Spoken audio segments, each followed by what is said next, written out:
Tuhan atas setiap kami hingga hari ini. Kami tahu Engkau Tuhan yang tidak pernah meninggalkan kami, Tuhan. Engkau Tuhan yang tidak pernah membiarkan kami tergeletak. Engkau Tuhan yang senantiasa ada di samping kami, menyertai kami, karena Engkau Allah Immanuel. Engkau Allah yang beserta dengan kami dimanapun kami berada. Kami mengucap syukur Tuhan, karena kami punya Allah yang dahsyat dan ajaib seperti Engkau. Kami tahu bukan kami yang memilih Kau, tetapi Engkau yang sudah memilih kami. Terima kasih Tuhan. Ambil alih setiap kami, buat setiap kami berikan roh hikmat, marifat, pengertian, supaya setiap kami bisa menangkap apa menjadi isi hati-Mu, dan mampukan setiap kami melakukan apa menjadi bagian kami Tuhan, supaya Engkau bisa melakukan apa yang menjadi bagian-Mu Tuhan. Kami percaya Tuhan, rancangan-Mu itu bukan rancangan yang mencelakakan kami, tetapi rancangan-Mu adalah rancangan damai sejahtera yang Kau menjanjikan kepada setiap kami hari depan yang penuh pengharapan. Terima kasih Tuhan. Di dalam nama Tuhan Yesus kami sedang berdoa dan mengucap syukur. Yang percaya sama-sama katakan amin. Shalom. Tuhan, terima kasih buat kesempatan yang diberikan, buat Pak Gembala, buat Pak Boas yang sudah membawa kami ke tempat ini. Saya tahu ini suatu kepercayaan. Buat saya, setiap pelayanan yang Tuhan izinkan untuk diberikan kepada kita, itu suatu kepercayaan, suatu kehormatan, saudara. Jadi saya mau belajar untuk nurut sama Tuhan. Tadi saya mulai kemarin saya tanya, Tuhan mau ngomong apa di tempat ini? Saya nggak kenal sama saudara semua, saya nggak tahu di tempat ini yang dibutuhkan apa.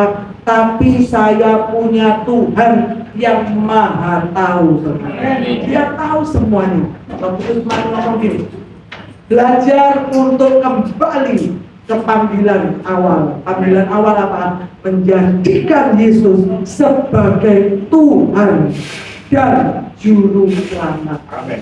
Banyak orang yang sudah Kristen lama, sudah senior, ya, merasa us kenal Tuhan. Aku 35 tahun, 40 tahun, 50 tahun ikut Tuhan.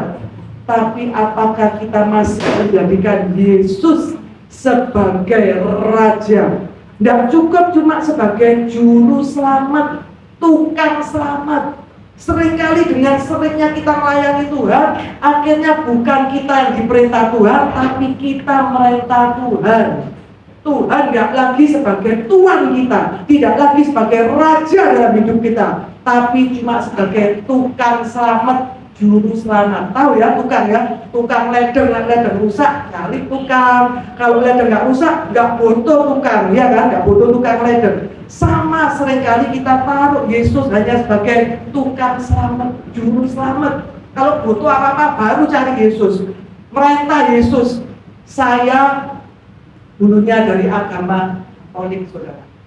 Saya mulailah ya rajin berdoa, tapi nggak ngerti baca firman, cuma rajin berdoa. Tapi saya jujur ngomong ya, doanya itu doa yang merintah Tuhan, bukan doa yang pingin Tuhan, nyeneng no Tuhan. Enggak, doanya itu perintah Tuhan. Misalnya saya kepingin dapat ini Tuhan, saya pingin dapat ini, pokoknya saya doa, setiap hari saya doa, pena doa apa, pokoknya saya doain semua. Gak dapat ternyata, saudara. Wis doa suwe-suwe gak dapat. Apa yang saya lakukan?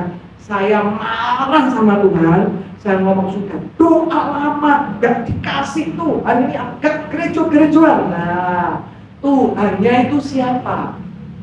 Kita atau Tuhan? Seringkali kita tuh marah sama Tuhan kalau keinginan kita tidak dikabulkan, doa kita, pergumulan kita gak dijawab-jawab. Terus kita marah sama Tuhan dan kita potong. Sorry ya Pak Gembala, seminggu ini saya gak gereja, percuma, gak dikabul. Aku sudah doa bergumul bertahun-tahun gak dijawab-jawab. Nah, itu Tuhannya siapa Tuhan? Kita atau Tuhan? Seringkali kita marah-marah.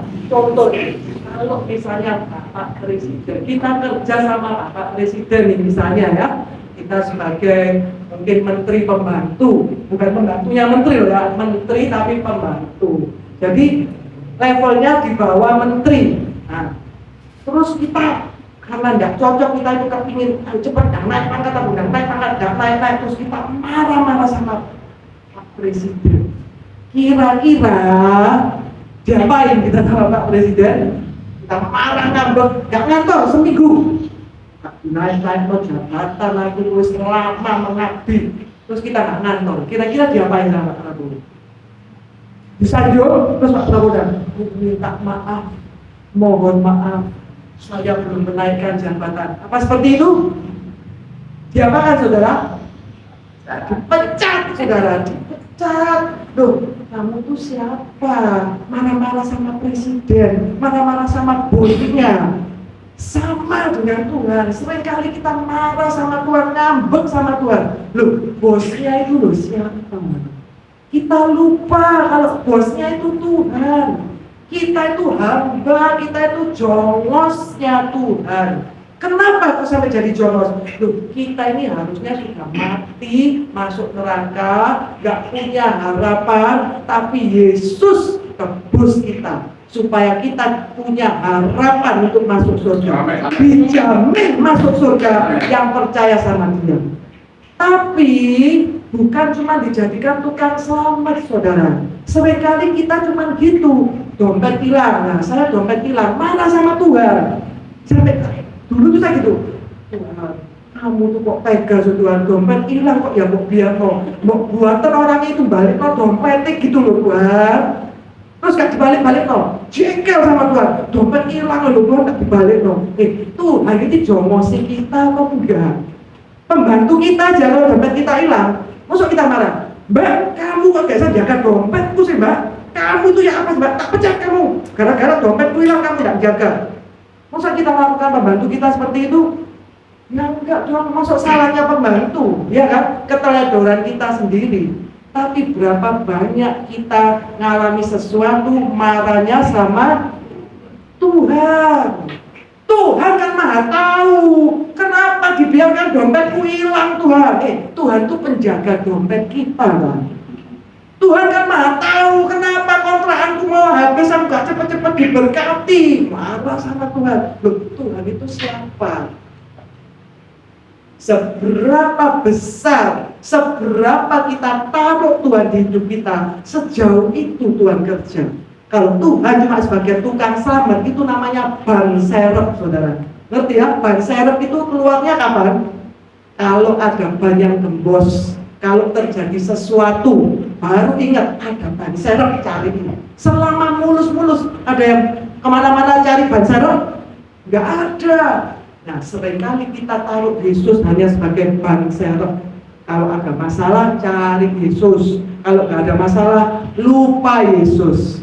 Seringkali kita cuma ngomong Yesus, Yesus Tuhan, tapi perlakuan kita ke Tuhan tidak menjadikan Dia sebagai Tuhan. Tuhan itu artinya Tuhan, saudara, Raja kita yang perintah hidup kita.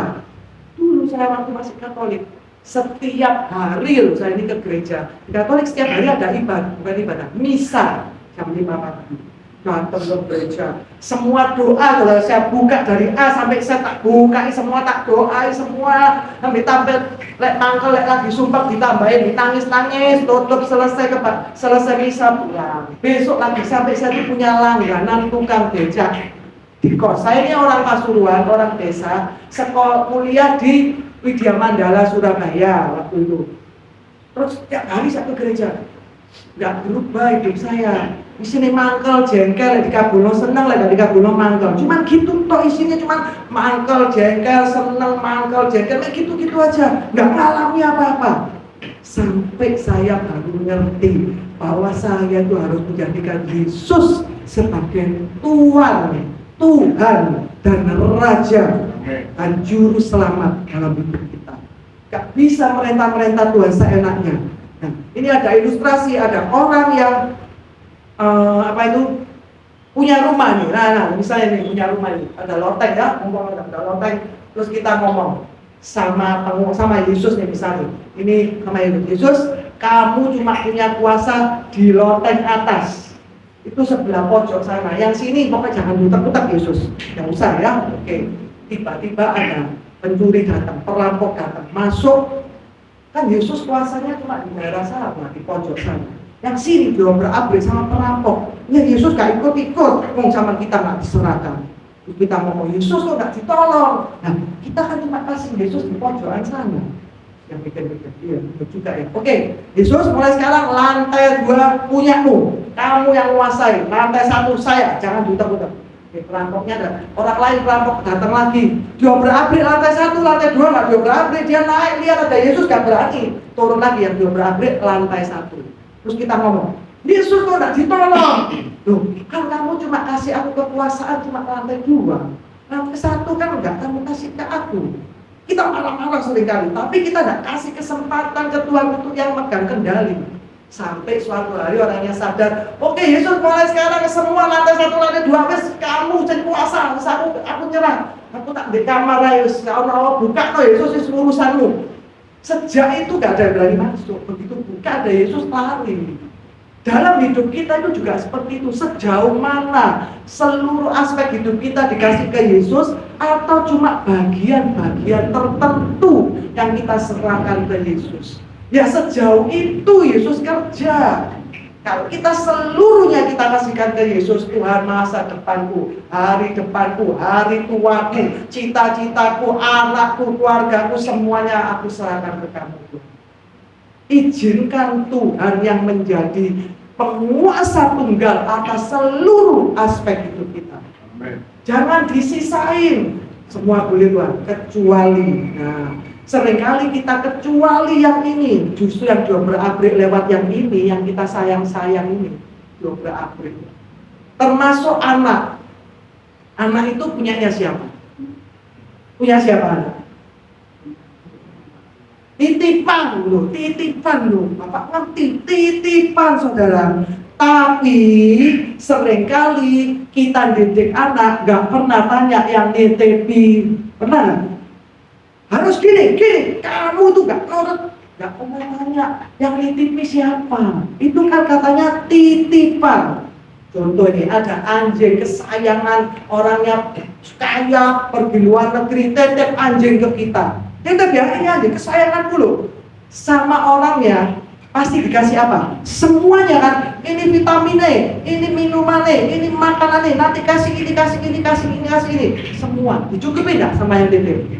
Dicukupi harusnya sama yang titip. Gak mungkin gini, aku titip anjing ya, pokoknya aku datang harus gemuk, sehat. Terserah urusan, pokoknya enggak sehat, awas ya. Kira-kira mau nggak dititipi anjing? Diancam gitu, suruh hidupi sendiri, suruh ngasih yang enak-enak tapi gak dititipi apa-apa, cuma dititipi anjingnya. Enggak kan? Kalau manusia aja seperti itu, Tuhan nitipi kita anak, pasti Tuhan juga bertanggung jawab atas kebutuhan anak yang dititipkan ke kita. Tapi berapa banyak dari kita sadar bahwa itu anaknya titipan? Kalau titipan, misalnya ke anjingnya tadi, anjingnya misalnya terus sakit atau terus lari ke tetangga, pulang-pulang, kira-kira kita akan ngomong sama siapa? Kan kita pasti telepon sama pemiliknya, anjingmu hari-hari ini kok rewel terus ya, gimana ini caranya? Betul nggak? Ini mana-mana ini anjingmu udah mau makan 2 hari. Kita lapor kan sama pemiliknya. Berapa banyak dari kita, kalau kita punya anak ada sesuatu, kita lapor sama pemiliknya. Gak ada lapor, marah dengan caranya didik, sampai akhirnya terjadi perpecahan dalam keluarga. Anaknya kepahitan, anaknya lari, karena gak tanya sama yang nitipi, saudara. Saya belajar, ternyata gak semua cara kita mendidik anak itu benar, saudara.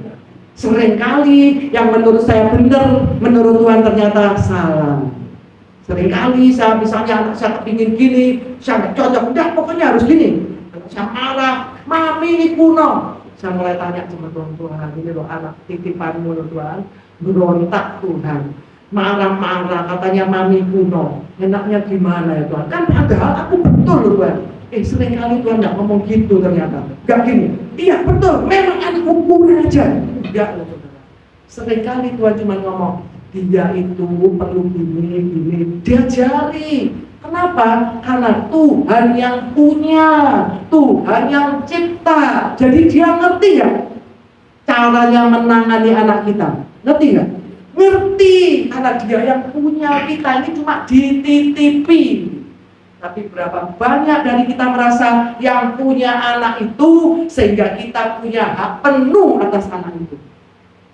Mulai belajar, saya mulai belajar untuk menjadikan Yesus bukan cuma sebagai Juru Selamat, tetapi juga sebagai Tuhan, sebagai Raja, mengendalikan seluruh aspek hidup kita. Mulai belajar tanya sama Tuhan. Banyak orang yang ngomong, aku gak bisa dengar suara Tuhan. Nah, saya dulu nganuyut anak remaja. Lucu anak remaja ini, kalau suruh tanya Tuhan, bilangnya gak bisa dengar suara Tuhan. Tapi kalau sudah mulai seneng sama cewek atau seneng sama cowok, ngomongnya bisa gini, saya sudah berdoa, katanya Tuhan ini jodoh saya. Nah, kalau untuk masalah jodoh-jodoh, langsung bisa dengar suara Tuhan. Tapi yang masalah yang lain gak bisa dengar. Nah, berapa banyak dari kita untuk sesuatu yang menyenangkan kita ngomong, sudah doa, sudah tanya Tuhan, padahal enggak. Karena kita yang mau. Nah, oke, kita buka ayat dulu.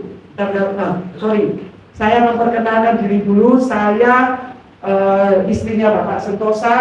Saya pelayanan di tempat gerejanya Ibu Linda Larasati. Dan saya punya 2 anak, nomor 1 putri, nomor 2 putra. Dua-duanya sudah bekerja. Sudah dititipi 2 anak. Manusia ini repot ya, dititipi bingung, nggak dititipi bingung loh ternyata, nggak dititipi anak ya bingung, dititipi anak bingung juga. Makanya harus konsultasi sama yang punya. Ya, mulai belajar. Ayo kita buka dulu Mazmur 24 ayat 1 dan 2. Mazmur 24, Pak Sentosa bisa bantu baca, Pak. Mazmur 24 ayat 1 dan 2. Mazmur 24 ayat 1 dan 2. Mazmur Daud. Tuhanlah yang mempunyai bumi serta segala isinya, dan dunia serta yang diam di dalamnya. Sebab dialah yang mendasarkannya di atas lautan dan menegakkannya di atas sungai-sungai. Tuhanlah yang mempunyai bumi serta segala isinya. Ditambah lagi, dan dunia serta yang diam di dalamnya. Yang punya bumi siapa? Yang punya langit siapa? Tuhan, beserta segala isinya yang ada di dalamnya. Jadi semua ini sebenarnya punya siapa? Tuhan. Berapa banyak dari kita merasa ini punyaku, mobilku, hasil kerjaku, rumahku, hasil warisan dari orang tuaku, semuanya berarti punyaku. Kita lupa langit bumi ini kepunyaan Tuhan. Tuhan yang punya bumi serta segala isinya. Makanya kita harus jadikan dia sebagai Tuhan kita, Raja kita, karena dia yang memiliki semuanya. Kita ini cuma dipinjami. Ya, terus ayat 3-5, Mazmur 24, lanjut Pak, ayat 3-5. Ayat 3, siapakah yang boleh naik ke atas gunung Tuhan? Siapakah yang boleh berdiri di tempatnya yang kudus? Orang yang bersih tangannya dan murni hatinya, yang tidak menyerahkan dirinya kepada penipuan, dan yang tidak bersumpah palsu. Dialah yang akan menerima berkat dari Tuhan dan keadilan dari Allah yang menyelamatkan dia. Karena dia yang punya langit dan bumi, siapakah yang boleh naik ke atas gunungnya Tuhan? Siapakah yang boleh berdiri di tempatnya yang kudus? Orang yang bersih tangannya dan murni hatinya. Murni. Tuhan gak minta orang yang kaya, orang yang pintar, pintar bicara, ya terima kasih. Bukan orang yang pandai bicara, bukan orang yang cantik, bukan orang yang sukses, tetapi Tuhan bilang di sini orang yang bersih tangannya dan murni hatinya. Yang Tuhan minta itu cuma murni, saudara. Hari-hari ini sulit sekali kita akan jumpai orang-orang yang murni hatinya. Tidak gampang. Godaan sangat banyak. Kita bisa melakukan pelayanan, tapi tidak semua pelayan Tuhan murni hatinya. Di hadapan siapa? Tuhan. Kita bisa bohongi orang lain, tapi tidak bisa bohongi Tuhan. Terus, orang yang bersih tangannya dan murni hatinya, yang tidak menyerahkan dirinya kepada penipuan. Bohong kecil nipu nggak? Bohong kecil nipu nggak? Kecil loh, mak kecil. Bohong putih katanya orang dunia itu bohong putih. Suamiku tak bohongin, tapi bohong putih biar dia nggak tahu, nggak usah, nggak perlu, biar dia nggak kepikiran. Bohong atau bohong, saudara? Itu namanya penipuan. Istriku tak bohong sedikit-sedikit daripada istriku kepikiran. Bohong-bohong sedikit kok bohong putih, ini namanya Bu, menyelamatkan rumah tangga.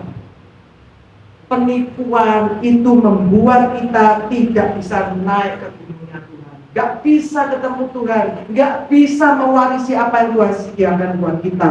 Di sini dikatakan orang yang bersih tangannya, murni hatinya, yang tidak menyerahkan dirinya kepada penipuan, dan yang tidak bersumpah palsu, dialah yang akan menerima berkat dari Tuhan dan keadilan dari Allah yang menyelamatkan dia. Belajar selain menjadikan Yesus sebagai Tuhan dan Juru Selamat, sebagai Raja, belajar minta Tuhan. Tuhan bilang, jagalah hatimu dengan segala kewaspadaan, karena dari situlah terpancar kehidupan. Kalau di hati kita sudah gak murni lagi di hadapan Tuhan, murni itu harus di hadapan Tuhan, saudara. Bukan murni di hadapan Pak Pendeta, murni di hadapan atasan, murni di hadapan bos. Karena kita bisa bohongi manusia, gak bisa bohongi Tuhan. Firman katakan, manusia melihat apa yang di depan mata, tetapi Tuhan melihat hati. Seringkali kita lihat orang sebelah korupsi, mobilnya 4.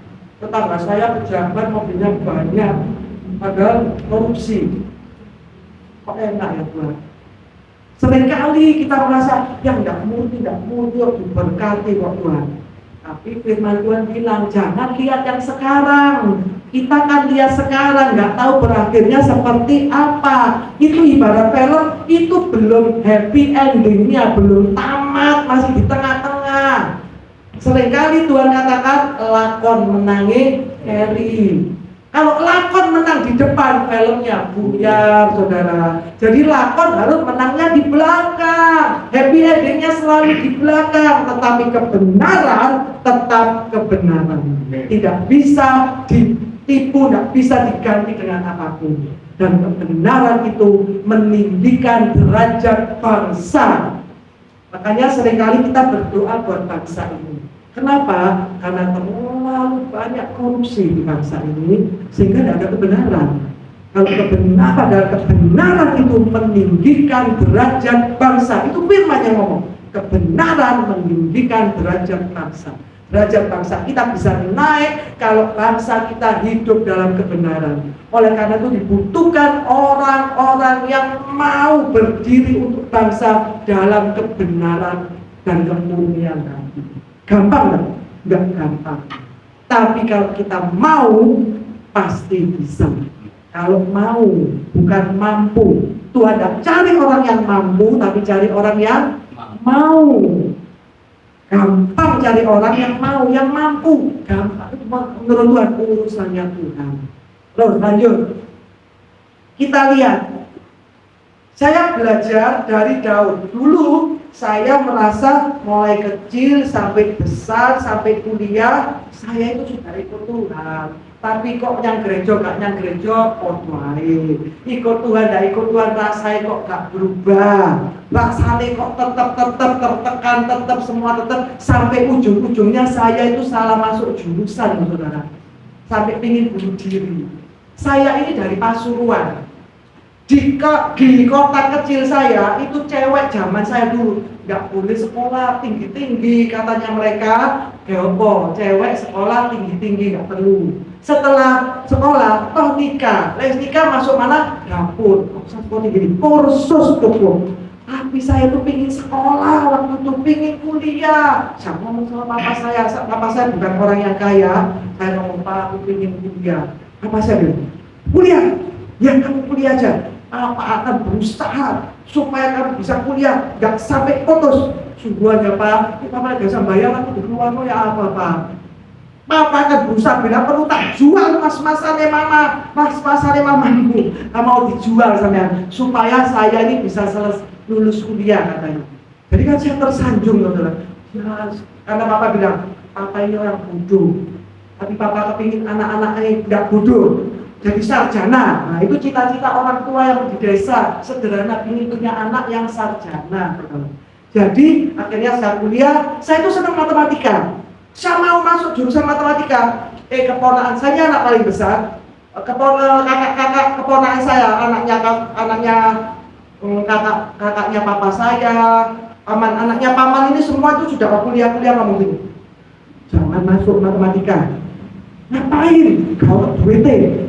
Kenapa? Matematika itu nanti jadinya apa? Guru mau duit. Jangan masuk. Aku suka ngitung-ngitung. Masuk akuntansi, itu hitung-hitungan. Jadi saya masuk akuntansi, saudara. Dulu nggak ada di YouTube, tanya Google. Ini jurusan nggak ada. Jadi saya nurut. Oh ya, ternyata yang saya suka itu matematika, saudara. Bukan accounting, bukan akuntansi. Matematika itu yang saya suka itu yang gini. 2x kuadrat ditambah 3x tambah 4x. Nah itu diutak-atik, itu saya suka. Tapi yang masuk di akuntansi itu bukan. Yang masuk itu gini, 1 juta tambah 2 juta tambah 3 juta. Saya mikir ini hitung-hitungannya cilik, aku gak suka kayak begini. Jadi cuma pencatatan pengeluaran dan pemasukan. Saya gak suka yang itu. Tapi saya belum masuk loh saudara. Saya baru sadar salah milih jurusan. Tapi saya percaya Tuhan, kita itu bisa salah, tapi Tuhan bisa merekayasa semua kesalahan yang kita buat kalau itu kita serahkan ke Tuhan. Jadi saya itu dari IPA masuk ke akuntansi, itu IPS saudara. Saya nggak ngerti sama sekali dasar-dasar. Jadi saya masuk semakin hari semakin nggak ngerti saudara. Sampai saya hafalin, saya itu orang benci hafalan, makanya masuk IPA. Tapi ini saya terpaksa saya hafalin. Kalau ini bertambah di debit. Kalau ini bertambah, saya hafalin, saya sampai pusing Tuhan, jangan masuk jurusan. Tapi saya itu sudah belani papa saya nyekolahkan saya.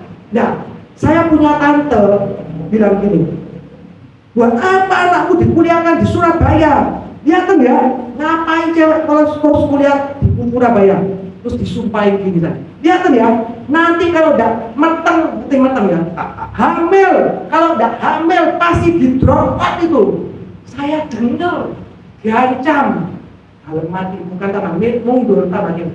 Awas ya, tak buktikan sampai aku nggak hamil, sampai aku nggak drop out, awas ya, awas.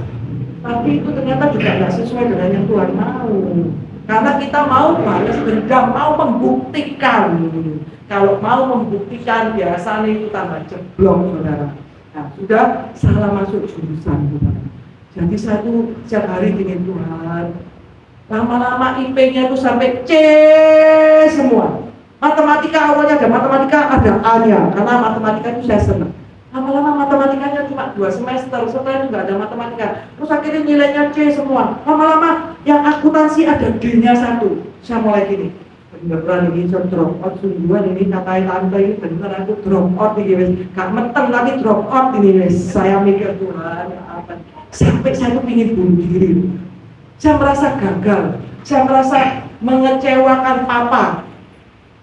Untung saya tuh mikirin, tidak aku bunuh diri ya tambah sakit apa lo yang apa ya, saya gak bunuh diri ya apa. Jadi rasanya menekan sekali.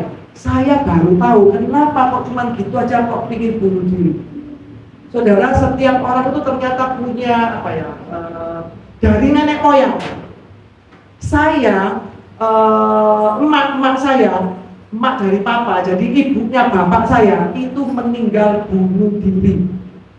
Nah itu ternyata kalau tidak diputuskan, itu rohnya itu turun ke beberapa generasi di bawahnya. Saya kan nggak ngerti, baru ngerti terakhir dulunya awalnya nggak ngerti. Makanya sedikit-sedikit saya ingin bunuh diri, waktu itu saya ingin sekali bunuh diri. Tapi Tuhan itu punya banyak cara. Gara-gara itu akhirnya saya dibawa ke suatu gereja, dibawa persekutuan, dan awalnya saya itu lari ke diskotik, saudara. Jadi kan namanya anak kos ya, kalau ulang tahun ditraktir ke diskotik, ngambil yang ladies night gak bayar ceweknya. Jadi saya ke ladies night, pagi gereja, sore diskotik, malam diskotik. Pagi gereja, malam diskotik. Wes tak campur kabeh supaya gak bunuh diri maksud saya. Tapi setiap kali pulang dari diskotik, saya masuk kamar, semua masuk kamar, teman-teman masuk kamar, saya bosan ingin bunuh diri. Padahal setiap pagi, besok paginya saya tuh ke gereja loh, misa. Setiap pagi, malam ke diskotik pingin bunuh diri. Saya mikir wis tak campur kabeh kok tetap gak bisa ya. Karena saya cuma menjadikan Yesus sebagai tukang selamat, bukan tuan, bukan raja yang merintah hidup saya, yang pimpin dan ngatur hidup saya. Sampai suatu hari saya diajak ke persekutuan seperti ini, mahasiswa. Dan pendetanya itu akhirnya nantang saya. Yang kalau itu kamu tiap malam suka nangis-nangis dan mau bunuh diri. Saya mikir, kok isor lo ya pendeta ini? Aku udah belum cerita ini, kok cerita ini. Wah ini pasti kocok. Tapi saya tidak pernah cerita siapa-siapa loh padahal. Jadi saya cerita, oh bukan aku, mau cerita lo. Kalau itu engkau, silakan angkat tangan, saya doakan. Saya itu dulu benci sama orang Kristen. Kenapa? Menurut saya orang Kristen itu paling suka ngajak-ngajak pindah agama. Menurut saya, ini saya orang Katolik waktu itu. Padahal saya sekarang baru ngerti bukan pindah agama. Kita itu seringkali menginjil untuk supaya mereka dapat keselamatan. Makanya saya belajar sekarang kalau menginjili orang, nggak saya suruh pindah agama. Agamamu tetap, karena agama tidak menyelamatkan. Agama apapun, termasuk agama Kristen, tidak menyelamatkan. Yang menyelamatkan itu Yesus, bukan agama. Jadi mulai belajar. Saya seringkali kalau injil nggak perlu agama tetap, tapi nyembah Yesus. Yang penting nyembahnya ke Yesus. Agamanya merek apapun nggak masalah. Saya belajar.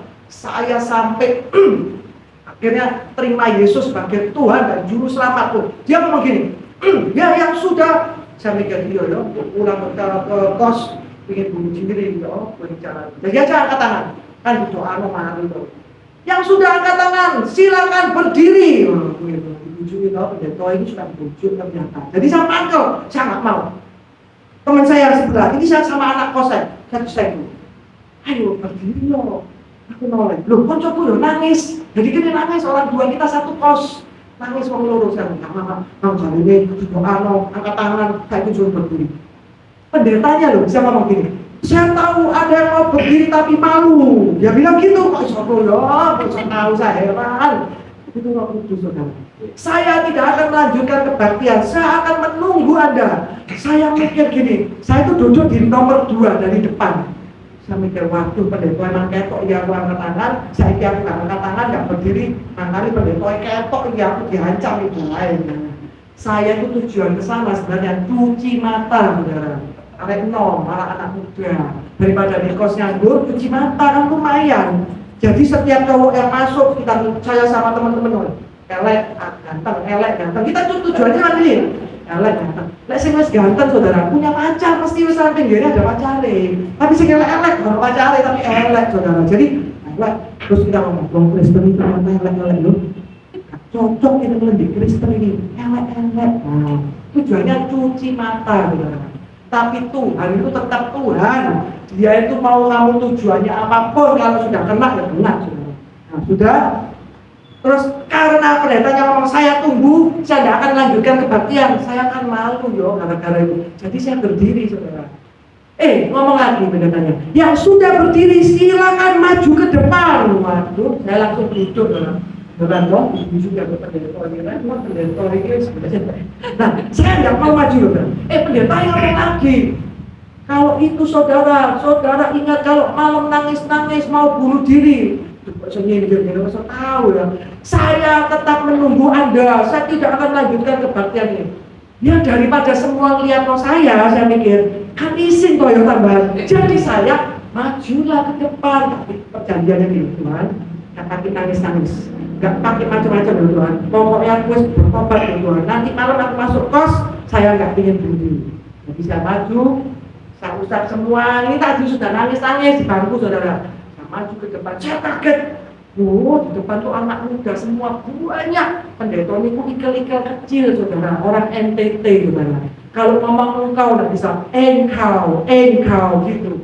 Jadi ya pendeta ini gak tahu ternyata ini semua ketutupan pendeta cilik kok. Nah, tapi sudah terlanjur maju ya udah. Jadi saya itu pasang kuda-kuda ini supaya nggak jatuh maksud saya.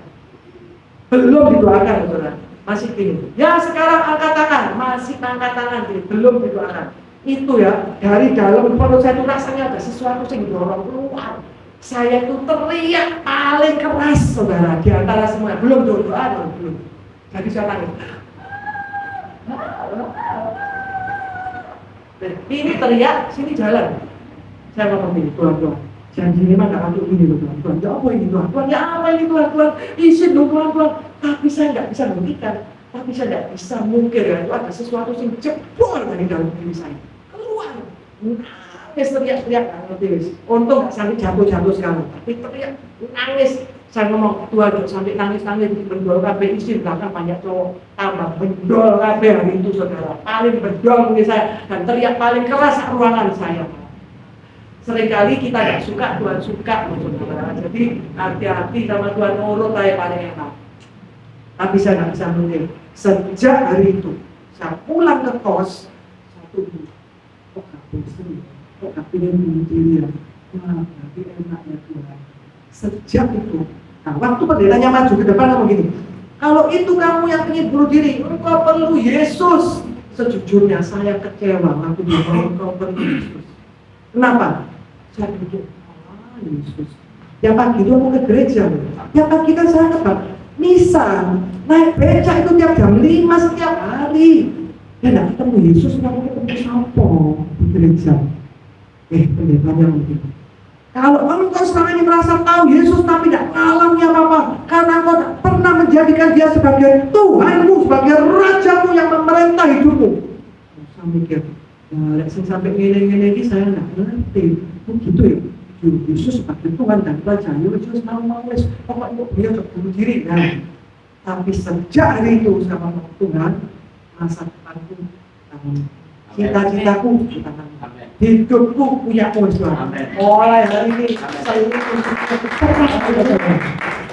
dan sejak hari itu sampai dengan hari ini, Yesus membuktikan bahwa dia Tuhan dan Raja yang dahsyat dan ajaib. Bukan berarti tanpa masalah, ya kan? Tapi di dalam Tuhan selalu ada jalan keluar. Asal kita jadikan dia sebagai Tuhan. Seringkali kita hanya jadikan dia sebagai tukang yang jaga kita. Jangan jadikan dia sebagai tukang. Jadi dalam segala hal saya tanya. Dalam jodoh, saya dapat Pak Sentosa, tanya Tuhan. Bukan selera saya awalnya, seleranya Tuhan. Tapi saya nggak punya selera dengan Pak Sentosa karena usianya bersamaan. Saya nggak suka, saya suka orang yang lebih matang menurut saya. Menurut Tuhan dia lebih matang dari saya. Menurut saya tidak. Tapi Tuhan yang milihkan. Anak saya mau kuliah, Tuhan yang milihkan semuanya. Saya sempat mengalami bangkrut, saudara. Jadi bukan berarti ikut Tuhan terus mulus, enak ya ibu, siapa bilang. Tapi semua kejadian demi kejadian Tuhan izinkan, bukan Tuhan kasih loh. Tuhan kita tuh bukan Tuhan yang seperti ini, betul. Dilihat anaknya gak nurut, setrap, bangkrut, setrap, miskin, buat bangkrut. Enggak, Tuhan kita bukan Tuhan yang seperti itu. Yang membuat kita bisa bangkrut, yang membuat kita bisa mengalami masalah itu sebenarnya iblis, karena kita buka celah, karena kita nggak izinkan Tuhan yang mengendalikan hidup kita. Tapi diizinkan itu terjadi dalam hidup kita sama Tuhan. Karena Tuhan bisa pakai apapun, kondisi apapun, seperti apapun, untuk sebagai hal untuk mendatangkan kebaikan bagi setiap orang yang mengasihi Dia. Jadi waktu itu saya mengalami bangkrut, saudara. Pak Sentosa ini bangkrut, dimakan sama sales sampai 2 kali, habis sama modal-modalnya semua. Saya nggak punya kerjaan, padahal anak saya 2 dan sekolahnya di masa depan cerah. Itu uang sekolah waktu itu per anak 1 juta per bulan, 2 anak 2 juta. Waktu kita masih kerja, punya uang, nggak ada masalah. Begitu bangkrut, sangat bermasalah, saudara. Saya bingung, saya takut, saya gimana ini Tuhan. Saya berharap gereja bisa menyelesaikan, membantu masalah saya. Jangan pernah berharap sama manusia, karena manusia itu juga terbatas. Kalau kita berharap sama manusia, kita bisa kecewa. Ternyata gereja tidak bisa membantu, dan saya hanya diberi diskon 15%. Jadi bayarnya 850.000 per anak. Waktu itu 5 tahun yang lalu, berapa tahun yang sangat besar buat saya. Terus saya nangis sama Tuhan. Terus Tuhan tanya, Roh Kudus tanya sama saya, belajar gini, dalam segala sesuatu tanya Tuhan. Seringkali orang ngomong gini, gimana tahu suaranya Tuhan? Aku kan nggak tahu suaranya Tuhan, nggak dengar.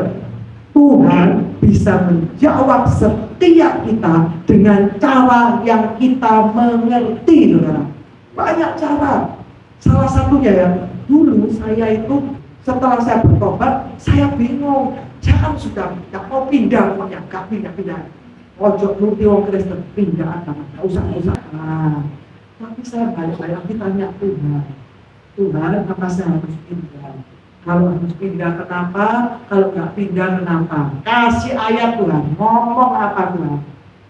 Nggak dijawab. Saya mikir, suara Tuhan itu gini, hai anakku. Saya pikir gitu. Saya tunggu setiap malam, saya tanya sama Tuhan, nggak ono suara itu, saudara. Besoknya sampai 1 minggu nggak jawab, mek tak dengar kresek-kresek tak ono. Nah sudah, terus saya dibawa, dipanggil adik saya yang kuliah di Ubaya. Saya tidur di kosnya dia, di dalam kamarnya ada teman sekamar. Tiba-tiba datang ke saya tanya gini, C, terus tapi aku tuh suka persekutuan di tetangga sebelah Kristen, C. Aku ini harus pindah pundak, C. Aku ini lagi bingung, C. Tolong, C, apa, C? Saya tuh pengen ngomong gini, pertanyaanmu itu pertanyaanku, aku yang belum ngerti aku.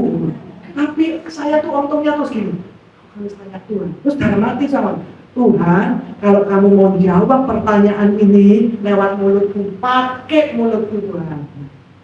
Tiba-tiba saya itu saya lihat seperti film, saudara. Jadi mata telanjang ini seperti film. Saya ini anak kos. Kalau pulang ke Pasuruan naik bis jurusan Banyuwangi juga Probolinggo, dan saya masih ingat waktu itu merek bisnya itu bis Akas, bis Cipto. Saya ngomong, tiba-tiba itu saya langsung ngomong gini, agama itu seperti merek bis. Nah ini juga anak kos yang saya hadapi ini, sama-sama numpak bis pulang. Nah, seperti merek bis Akas, bis Cipto. Kalau kamu fanatik dengan merek bis Akas, terus suatu saat bis Akas ini, kamu ke Jakarta ini naik bis Akas, suatu saat di jalan tol bisnya mogok, terus dikirimlah bantuan bis Cipto, mereknya berbeda. Terus karena kamu fanatik dengan merek bis Akas, terus aku bilang, enggak, pokoknya lega Akas yang dikirim, aku nggak pindah bis. Oke, teman-temanmu pindah semua, berangkatlah, temenmu nyampe Jakarta, kamu dengan megangi merek bis Akas tadi, nyampe nggak ke Jakarta? Saya bisa ngomong gitu. Kalau kamu di Katolik, kamu imanmu tumbuh, kamu semakin semangat sama Tuhan, nggak perlu pindah, karena itu cuma merek kok. Tapi kalau macet seperti bismu tadi mogok macet, kenapa nggak pindah? Yang bisnya jalan, kalau bis itu kan imanmu bertumbuh, tambah cinta Tuhan. Kenapa enggak? Kok agama itu cuma merek yang menyelamatkan kamu. Langsung dia kaget. Gitu ya, Cek. Aduh, terima kasih ya, Cek. Terus tak ceritain aku ya. Lagi demo kita ini suara Tuhan. Jadi kita akhirnya tangis-tangisan, berdua peluk-pelukan. Ini jawaban Tuhan. Tapi sejak hari itu saya tahu Tuhan yang kita sembah itu Tuhan Tuhan yang hidup, bukan Tuhan yang mati. Dan dia bisa menjawab, karena firman ngomong, domba-dombaku mengenal suaraku. Kalau kita nggak kenal suara Tuhan, jangan-jangan kita dombanya tetangga, bukan dombanya Tuhan. Tuhan bisa jawab dengan cara yang kita ngerti. Sejak hari itu saya dalam segala sesuatu saya tanya sama Tuhan. Sampai dari mulai buka Alkitab, Tuhan aku perlu baptis apa enggak Tuhan? Kalau baptis terus gimana Tuhan? Kalau jatuh lagi gimana? Antara aku ngerti bahwa tiba-tiba saya buka Alkitab, Tuhan, meskipun jatuh tidak akan tergeletak. Oh, no, kata-kata gitu. Nah, itu cara Tuhan jawab. Tapi saya percaya setiap yang kita tanya Tuhan dijawab, saudara. Tapi memang tidak semua jawaban sesuai dengan keinginan kita. Tapi Tuhan yang menjawab. Memang dia Allah yang hidup, bukan Allah yang mati. Sejak itu saya ngomong sama Tuhan. Saya di gerejanya Pak Yeremia Rim, sudah pernah dengar ya, Yeremia Rim yang sudah almarhum. Dia tuh selalu ngomong gini. Saya ngomong sama Tuhan, enak Tuhan, pendeta itu enak. Dia ngomong gini, saya dibayari Tuhan ke luar negeri. Saya ngomong enak, pendeta dibayari Tuhan ke luar negeri. Saya ngomong sama Tuhan gini, Tuhan, saya nggak mau cuma dengar apa katanya Pak Pendeta. Masih aku pendeta yang terkenal kan Yeremia Rim aku, gak harus pokoknya aku nggak mau cuma dengar Tuhan. Tapi saya mau ngalami Tuhan. Mengalami bahwa Tuhanku yang aku sembah itu Tuhan yang hidup. Kasih aku pengalaman Tuhan. Saya ngomong dulu sama Tuhan. Ya mungkin salah atau benar pokoknya saya nggak mau cuma dengar katanya orang Tuhan. Tuhan yang kita sembah adalah Tuhan yang suka memberi pengalaman. Karena dengan pengalaman itu kita kenal siapa Allah yang kita sembah. Jadi jangan mau cuma katanya orang. Oh soto enak di pojok, kena nyoba. Katanya, oh tapi itu enak siapa orang ngomongin, oh enak loh soto di pojok, kena nyoba. Nggak pernah katanya, itu calo, cuma calo, jangan jadi calo. Jadilah pelaku yang alami firman jadi daging, firman jadi kenyataan. Saya salah satu saksinya, saya salah satu buktinya. Tuhan kita Tuhan yang suka kasih pengalaman. Saya tutup dengan satu cerita ya. Karena Pak Yeremia Rim itu suka ngomong dibayari Tuhan, terus saya dengar lagi kabarnya Pak Yusak Cipto waktu itu. Tiba-tiba saya dengar, aku ini gak iso Inggris. Kalau Pak Yeremia Rim pintar bahasa Inggris, pintar 7 bahasa dia. Oh, pintar dia dibayari Tuhan. Saya pikir aku lah itu pintar bisa dibayari Tuhan. Enak ya Tuhan, pendeta itu dibayari Tuhan. Saya mikirnya gitu dulu, karena saya pas dengerin. Terus Pak Yusak Cipto, dia bilang, aku dibayari Tuhan, saya nggak bisa bahasa Inggris, dibawa Tuhan ke luar negeri. Oh, gak bisa bahasa Inggris, bro, berarti aku gak bisa bahasa Inggris, berarti itu ditolak. Tapi kan dia tetap buka Tuhan, aku itu berdoa sama Tuhan. Tapi saya itu cuma batin. Suatu hari, di kampus saya, itu ada tulisan ini, Stadion ke Danau Toba. Saya melihat, biaya saya masih 400.000. Zaman itu 400.000 itu besar saudara buat saya, apalagi saya bukan keluarga yang kaya. Jadi waktu saya lihat, Danau Toba, 400.000, jadi saya nggak bisa juga. Sampai dicepot itu flyernya. Saya cuma mikir, ayo dibayar itu. Cuma mikir, tapi nggak minta loh, nggak berani minta soal aku. Terus sudah selesai dicepot, terus ketua senat itu ketemu saya. Waktu saya lihat pengumuman ketemu, ayo kamu kok nggak ikut itu Danau Toba? Saya mau ngomong, kak duit izin kok saudara, kak duit.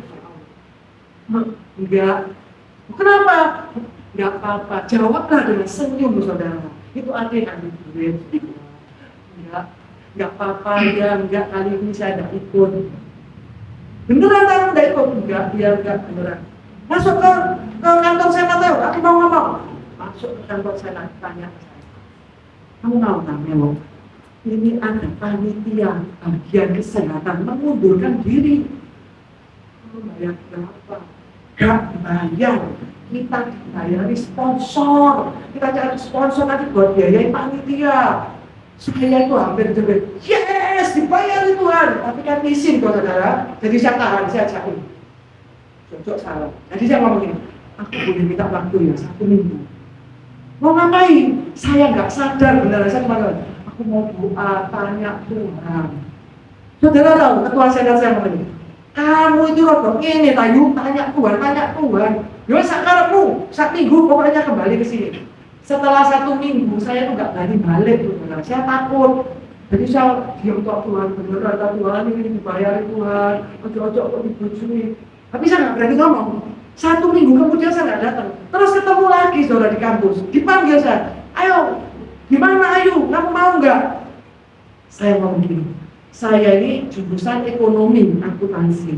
Lah itu panitia yang kosong kan bagian kesehatan. Aku ini gak ngerti obat, gak ngerti apa-apa. Aku takut, gak cocok aku di bagian kesehatan. Yuk, kamu lah orang kos. Gini loh, bawa obat-obatan yang umum. Di kos kamu biasanya punya obat apa? Saya masih ingat Tensoplas, obat batuk, obat pilek, obat mencret, terus balpirik. Nah, waktu itu zamannya obat balpirik, kerokannya itu loh, saudara. Salep, obat balsem tapi ada kerokannya, itu balpirik. Nah, kita di kos itu suka saling mengerok. Nah, kira-kira masuk angin, kerok ya, kerok, pindah kamar sebelah. Kayaknya awak kerok ya, kerok. Jadi kita saling kerokan, saudara. Jadi yang ngomong balpirik, minyak putih kerokan. Beli semua, nanti tagihkan ke kita, itu aja yang kamu bawa. Obat-obatan yang serius, biar mereka bawa sendiri. Oh gitu ya? Iya. Karena tahu, saya malam besok berangkat, saya nggak bisa tidur. Bayang punya nggak obat Tuhan, dibayari Tuhan teman-teman. Saya ini orang desa ya, nggak pernah naik apa-apa kecuali naik bis sama bemo. Berangkat dari Surabaya menuju ke mana? Danau Toba, Medan, itu naik kapal laut, saudara. Tidur di kapal laut berarti saya takut dia mau desa loh dia. Wah, kapal gede tidur dalam kapal. Dia tuh wah, ada kamar mandi wah. Besok kelu kapalnya enak, kita nyanyi-nyanyi seneng-senengan teman-teman. Tiba-tiba keluar dari Laut Jawa itu ombaknya tinggi sekali loh. Mulai, ayo, ini sakit. Cewek tadi loh ya, kerok. Yang ini juga kerok ya. Semua pokoknya sih ngomong sakit tak kerok semua saudara. Gak tak kasih obat tak kerok ya. Mau diganti obat mulut sawah. Tak kerok sembuh saudara. Tak kerok ambil sembahyang Tuhan. Kerok sembahyang doa sembahyang Tuhan sembuh semua saudara. Sampai di Danau Toba. Saya nangis Tuhan ke Danau Toba dibayari Tuhan. Tidak selesai sampai di sana. Dari Danau Toba kita ternyata ke Jakarta. Itu naik apa? Pesawat. Naik pesawat. Saya mulai kecil, dia mulai orang tua dulu. Kalau ada pesawat di atas lewat, kamu cepat dadah. Kenapa mah? Ben kamu suatu saat itu dibawa ke pesawat, naik pesawat. Oh, ya percaya orang kecil ya. Jadi setiap kali ada pesawat lewat di atas rumah saya, jempuran saya dadah. Tapi nggak pernah dibawa saudara, sampai gede nggak pernah dibawa. Tapi saya percaya Tuhan itu mendengar doa, ya kan? Doa anak kecil. Saya pesawat itu saya nangis, saya cepat-cepat duduk di dekat jendela. Saya nangis, semua tidur, saya nangis, saya lihat pesawat Tuhan, gak cuma naik ke Danau Toba, tapi dibawa naik pesawat, naik kapal laut. Sudah, turun dari pesawat kita menuju dari Jakarta menuju ke Bandung itu naik bis, wis biasa naik bis, ya dong. Tapi dari Bandung pulang ke Surabaya naik kereta api, saudara. Aku nggak tahu naik kereta api waktu itu. Naik kereta api, saya ke Danau Toba dibayari Tuhan, ditambah bonus naik pesawat, naik kapal laut, naik kereta api, saudara. Tuhan kita itu Tuhan yang dahsyat dan ajaib, dan Dia menjawab lebih dari apa yang kita minta dan doakan. Bagian kita apa? Percaya, kasih hidupmu, buat hidup kita Tuhan yang kendalikan, biar Tuhan yang pegang kendali masa depan kita. Ibu-ibu, bapak-bapak yang sudah usia, jangan menggantungkan hidupmu ke anak, taruh hidupmu ke Tuhan. Tuhan bisa pakai apapun dan siapapun untuk memelihara hidup kita. Bahkan Tuhan janji sampai masa tua. Ya loh, aku tetap dia. Makanya ayo belajar, jadikan dia sebagai Tuhan dan Raja dalam hidup kita. Jadikan dia sebagai penguasa tunggal. Saya tutup dengan satu firman. Ibadah. Jadi, apa yang harus kita lakukan dari hari ini? Nomor satu, sudah terima Tuhan, cukup. Cukup. Jadikan Yesus sebagai Tuhan dalam hidup kita. Enggak ada yang terlambat. Tuhan, mulai hari ini Engkau yang mengendalikan masa depanku, hari tuaku, keluargaku, anakku, semua Tuhan yang jamin, saudara. Waktu saya bangkrut tadi ya, Tuhan tanya saya, emangnya yang melihara hidup anak-anakmu selama ini pekerjaanmu? Saya itu bisa jawab gitu, iya loh Tuhan. Enggak, terus gimana? Enggak kerja loh Tuhan. Terus sebenarnya mau kuliah sekolahnya anak-anak sopo Tuhan. Seringkali kita tuh keminter sama Tuhan. Kita merasa ini hasil kerjaku. Tapi Tuhan ngomong, saya buktikan bahwa yang bayari anakku sekolah itu kan anakku, itu aku, bukan pekerjaan. Seringkali kita merasa pekerjaan kita yang melihara hidup kita. Tuhan, saudara. Makanya pendeta-pendeta, kita semua pekerja-pekerjanya Tuhan, jangan hidup dari persembahan. Jangan merasa hidupku tergantung persembahan. Enak yo, pendeta-pendeta gede, sing gereja gede-gede, persembahan gede-gede. Kalau kita mentalnya mikir seperti itu, berarti hidupmu tergantung persembahan, tergantung PK, tergantung persembahan jemaat. Ya udah, kita hidupnya ya segitu-segitu. Ya. Pak Yusak Cipto pernah ngomong, dia punya teman pendeta desa namanya Pak Sambudi. Dia bilang gini, dia pelayanannya ke desa-desa. Kalau pulang mesti bawa ya Pak, ayam hidup, kates, pisang, amplop enggak saudara. Jadi gini, bisa kon enak yo pelayananmu di kota, aku di desa. Itu lo cuma ngene-ngene kan untuk membuat kon enak untuk PK. Tak bisa kita ngomongin salahmu dewe.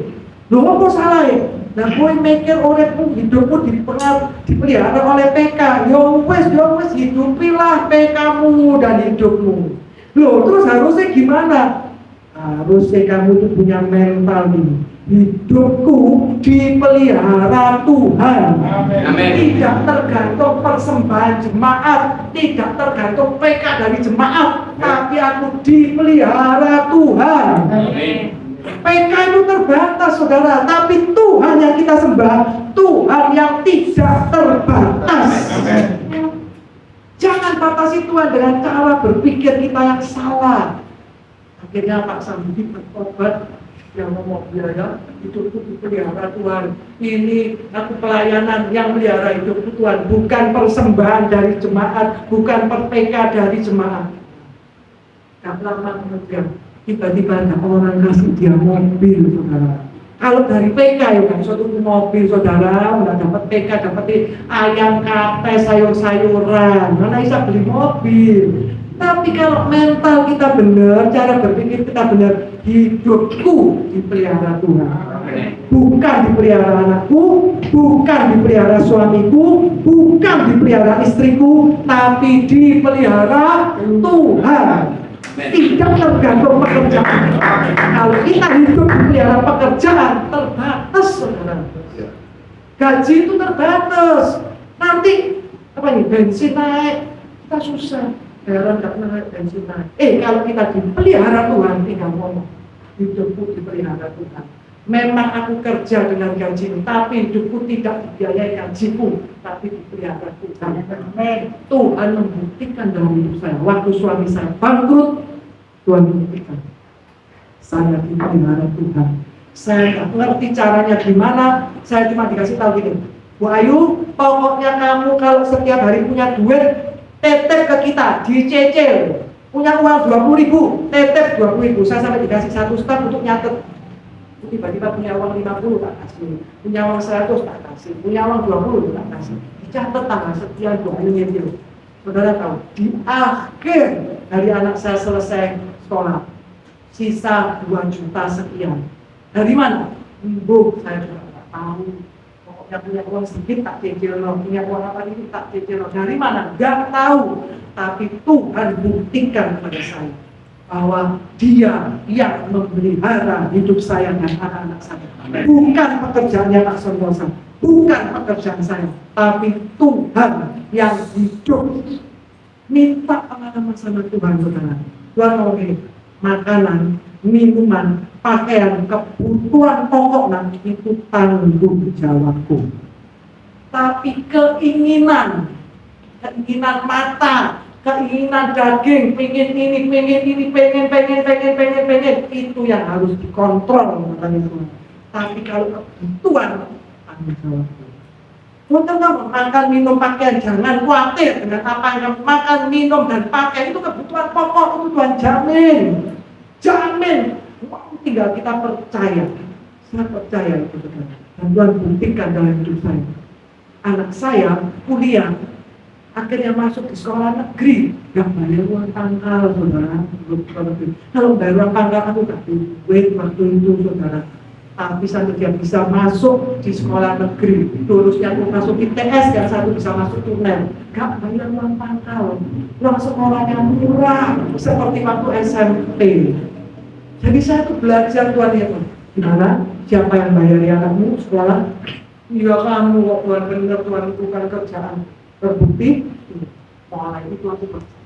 Saya yakin kalau kebutuhan pokok, setiap hari saya kalau mengalami sesuatu, misalnya nih, tanda-tanda Tuhan, Tuhan ini kan pengen ini, Tuhan perlu ini dibongkar. Tuhan tanya, kebutuhan pokok atau keinginan? Kebutuhan Tuhan, tanggung jawabku. Kalau kebutuhan itu tanggung jawabnya Tuhan. Kalau keinginan itu yang harus kita kontrol. Bukan keinginan yang tidak penting, tapi kebutuhan Tuhan jamin. Tapi bukan berarti terus pelit Tuhan ini berarti keinginan oleh ini. Seringkali kita pengen, kita nggak berani beli karena keinginan harus dikontrol. Tuhan kirim orang kasih kita. Tiba-tiba aku pengen ini dikirimi orang. Aku ngiri Tuhan potong ngerti itu Tuhan, aku pengen. Tiba-tiba kepingin, tiba-tiba diajak orang makan ke tempat yang kita itu cuma lewat gini. Enak ya, sehingga tapi lawan perasaan kali ya, kita punya duit. Sama mungkin kita cuma batin.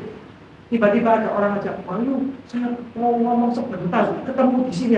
Itu tempat saya kepingin makan, dorong iso mangan, saudara. Itu caranya Tuhan. Keinginan itu Tuhan. Kasih Tuhan, pokoknya percaya Tuhan tidak akan menyengsarakan kita. Kalau diizinkan hidup sampai bangkrut, sampai sengsara, kelihatan sengsara, itu bagian dari kita merespon dengan benar. Responi dengan benar, jangan ngomel, ojo marah, terus ngambul apalagi, gak gerejo-gerejoan, gak pelayanan. Pendeta, saya izin 1 minggu tidak pelayanan. Marah sama Tuhan, ngambul. Ya rugi saudara, ngambul dari Tuhan ya rugi, waktu punya langit bumi kok kita ngambul.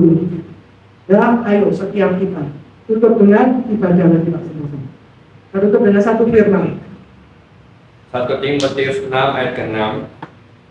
Memang ibadah itu kalau disertai rasa cukup memberi keuntungan besar. Nah, di sini juga dikatakan gini. Apa itu? Latihan badani terbatas gunanya. Itu 1 Timotius berapa? Latihan badani terbatas gunanya, tetapi ibadah itu berguna bagi 1 Timotius berapa? Latihan badani terbatas gunanya, tetapi ibadah itu berguna buat waktu yang akan datang. Oke, baca Pak. Saya ketik 1 Timotius 4 ayat ke-8. Latihan badani terbatas gunanya, tetapi ibadah itu berguna dalam segala hal, karena mengandung janji, baik untuk hidup ini maupun untuk hidup yang akan datang. Latihan badani terbatas gunanya. Orang olahraga bela nih ya, olahraga melok ini, angkat besi, angkat apa sembarang, goes, sepeda dan lain sebagainya. Olahraga pagi, berjemur, itu tidak salah. Tapi Tuhan ngomong, latihan badani itu terbatas gunanya. Sampai kapan? Ya sampai mati toh selesai. Apalagi sampai mana? Sampai kita lewat jalan sakit gak bisa olahraga, ya kan? Tapi ibadah itu berguna dalam segala hal karena mengandung janji baik untuk hidup ini maupun untuk hidup yang akan datang. Jadi kan kita beribadah saat ini itu mengandung janji untuk hidup saat ini dan yang akan datang. Kalau saudara mau melani olahraga, melani yang lain, ibadah ini berguna, saudara. Jangan anggap remeh ibadah. Terus tadi dikatakan di 1 Timotius tadi, ibadah yang disertai apa? Rasa cukup. Coba itu kita. Ibadah 1 Timotius 6 ayat 6. 1 Timotius 6 ayat 6. Ayo. Terakhir, 1 Timotius 6 ayat 6. Supaya kita semangat. Ibadah ini kita lagi apa ini? Lagi investasi untuk yang akan datang.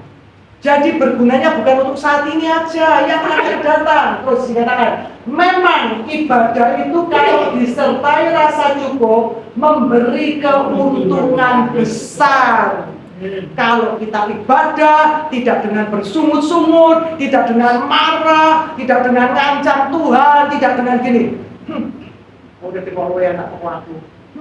Kok dia sendiri dipuji, aku kok enggak. Nah, kalau ibadah cuma dengan gitu, enggak bisa dapat keuntungan apa-apa, saudara. Tapi ibadah disertai rasa cukup, bersyukur, bisa makan, bisa minum, masih bisa berdiri, masih bisa jalan, masih bisa hidup, bersyukur Tuhan. Ucap syukur, karena itu akan mendatangkan keuntungan besar. Ya, ayo saudara, jangan cuma mau ibadah biasa. Tapi di dalam sini mek mangkel, gundel, protes nih Tuhan, rugi saudara. Tidak mendatangkan keuntungan besar. Karena Tuhan janji ibadah itu berguna untuk saat ini dan yang akan datang. Dan Tuhan jamin keuntungan besar, jasmani dan rohani. Ya, ayo. Minggu depan datang ke ibadah dengan sukacita, dengan rasa syukur, dengan semangat karena kita tahu kita sedang investasi di kerajaan surga. Karena kita percaya bahwa Tuhan memelihara hidup kita. Tuhan janji makanan, minuman, pakaian Tuhan yang pelihara. Iya enggak? Makan, minum, pakai itu Tuhan janji. Tinggal kita percaya atau enggak. Apa yang kita omongkan itu yang akan terjadi. Manusia makan buah dari perkataannya. Sering ngomong apa kita? Wah, jadi apes. Saiki anjane soro, Pak. Urip iki soro, Pak. Ya ngomong gitu terus ya wis soro lah kita. Dari hasil buah perkataan kita. Coba ngomong, kondisi sulit ya? Iya. Tapi saya percaya Tuhan memelihara. Gitu. Nah ini, enggak usah ngomong. Kondisi enggak, aku diberkati padahal enggak usah gitu juga. Tapi kondisi lagi sulit dia. Tapi aku percaya Tuhan kita tidak pernah meninggal. Bensin lagi naik. Memang lagi naik. Tapi aku percaya kalau bensin naik, dari berkatku yang naik supaya saya beli bensin. Ya, itu yang kita ucapkan dengan percaya. Kalau itu kebutuhan Tuhan jamin. Makanya waktu ibadah harus ada rasa syukur dulu. Percuma duitnya akeh lek di ICU. Mau dijual ambil orang sih di ICU, duitnya akeh. Tapi di ICU mau. Siapa yang mau tukar? Belum pokoknya oke, tapi di ICU mau enggak? Ya opo. Ya kan? Ayo mulai belajar. Rasa syukur itu mendatangkan keuntungan. Ya, oke, kita tutup dengan satu lagu tadi yang terakhir Pak, nyanyi lagu apa Pak? Saya ingin setiap kita, ayo kita nyanyi dari dalam hati kita, segenap hati, tidak cuma di sini. Saya percaya nyanyian yang keluar dari hati itu mendatangkan melakukan mujizat. Itu saya sangat percaya. Coba ayo mulai belajar. Jangan gini-gini, nggak tahu sih aku susah. Wes, kayak mau Tuhan saya nyanyi dengan segenap hati. Toh susahmu, susahnya kita gak bisa merubah keadaan. Stresmu gak bisa merubah keadaan. Mending mengucap syukur, nyanyi dengan segenap hati. Itu Tuhan bisa buat ubah keadaan yang tidak bisa jadi bisa, yang tidak mungkin jadi mungkin. Amin. Ayo. Maka jiwaku memujimu. Nyanyikan dari dasar hati kita, dengan kesukaan, dari ucapan syukur dari hati kita, bukan cuma di mulut saja. Yes.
sebagai Tuhan, sebagai Raja, penguasa tunggal atas hidupnya, dan yang menjamin hari depannya, bahkan sampai masa tua kami.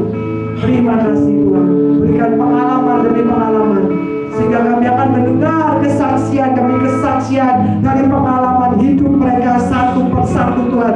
Jangan lewatkan satupun. Engkau melihat kesulitan-kesulitan yang mereka hadapi. Kami percaya Tuhan, itu tidak melebihi kekuatan mereka, karena Engkau yang menjamin hidup mereka. Engkau punya cara Tuhan, karena Engkau jalan kebenaran dan kehidupan itu Tuhan. Sekali lagi kita nyanyikan, maka jiwaku pun memuji-Mu, keluar dari dasar hati kita, keluar dari ketulusan hati kita. Maka jiwaku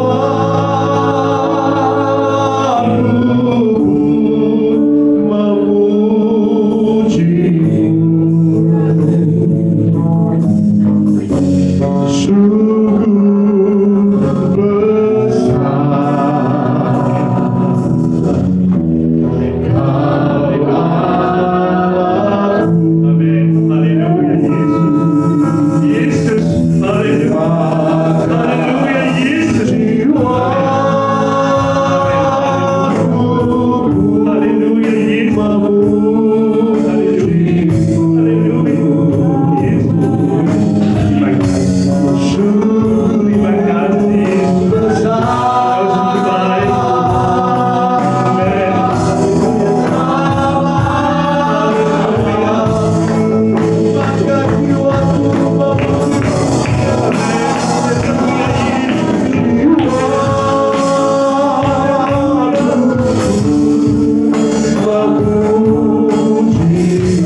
Tuhan